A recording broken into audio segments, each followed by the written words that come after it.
A medieval-like world where a destructive curse spreads by touch and turns people into black skull-faced monsters called outsiders. The merciless purges of people who are suspected to have been in contact with outsiders are performed by the soldiers in service of the king, and their bodies are abandoned to the outside. Shiva is a cute little girl who has been abandoned in the deep, cold woods. She is found by an outsider, whom she starts to call a teacher. The teacher has been living in an abandoned house near an abandoned village for some years. He gives her bandages so she can heal her wounds. He cannot touch the girl because he is worried that he will spread the curse to her. His house is quite messy and has not been cleaned for a long time. He tells her that his curse is different and that he is more human-like than the other outsiders. Even though he doesn't sleep or eat, he even forgets his own name.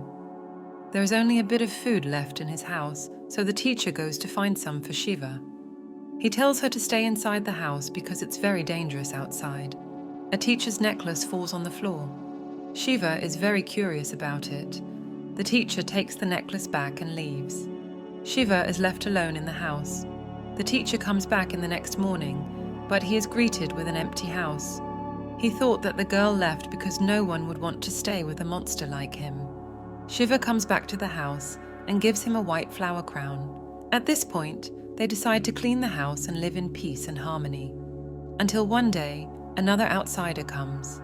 The outsider called her a soul and would like to take her to their mother at the bottom of a lake. This outsider is very different from the teacher and makes the teacher question everything he knows about the world. The teacher comes back home and promises that he will protect her no matter what. That night, he gives her the necklace, which contains a photo inside. Shiva asks the teacher why he became an outsider, but he is unable to answer her as he doesn't know. His only recollections of anything are that he has a wife and a child. He often asks himself why he still has this memory. Shiva says that the most important thing is that he still remembers them, no matter what.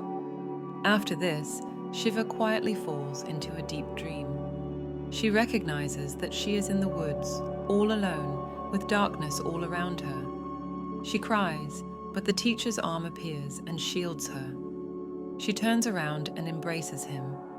The next morning, the teacher is doing housework, and he asks her if she wants to go somewhere else. She happily agrees with that. He wants to find another village that has humans, so she won't feel alone. He leaves the house without the necklace, saying that he will move on and leave the past behind. The journey begins. He decides to bring her out of this dangerous place. They find a small village, but it is abandoned.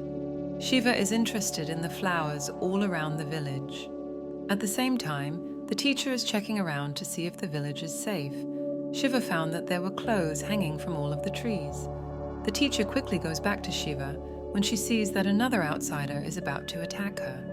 But before anything could happen, the outsider changed into a tree right in front of her eyes. Every village they visited also had a bunch of trees with clothing on them. Shiva notes that everyone in this village is dead. Shiva tells the teacher that she woke up one time before he fought her. She closes her eyes because she is lonely and cold, praying someone will save her. He promises that he will find a village for her. But Shiva was sobbing, saying that she was cursed before meeting him. The teacher comforts her, but he discomposes himself. That night, while staying at one of the houses in the village, a strange man passed them and said that they should go with him to the village not far from here, but the teacher refused in his mind. He only found a way to save Shiva. He doesn't want her to be like him, and the only way is to give her another pure soul. He wants to take the soul of the man they just met, but something stops him from doing that. Maybe it is some humanist left inside him, but when he hesitates, that man attacks him. The oil lamp breaks and fires spread out. The teacher says that he doesn't want to hurt him, but the man doesn't believe it. He thinks that he is cursed because he touched the teacher, and he wants to put an end to his life. The teacher quickly goes to him, but it is too late. The strange outsider appears again and says that he cannot use that soul. The teacher wants to go to a place, and he agrees. Shiva is still sleeping. When he came back, she even brought his necklace to this place. The teacher holds Shiva in his hand and goes with the strange outsider. He brings them to a lake and tells him that this is the place he needs to go. They were sunk into a hole at the bottom of the lake. That is the nearest place to my mother. The strange man calls her, saying that there is no soul for her, and leaves some outside body parts in that hole. Legend has it that the mother is the one who creates outsiders. They spread all over the world, took the pure human soul, and brought it back for her.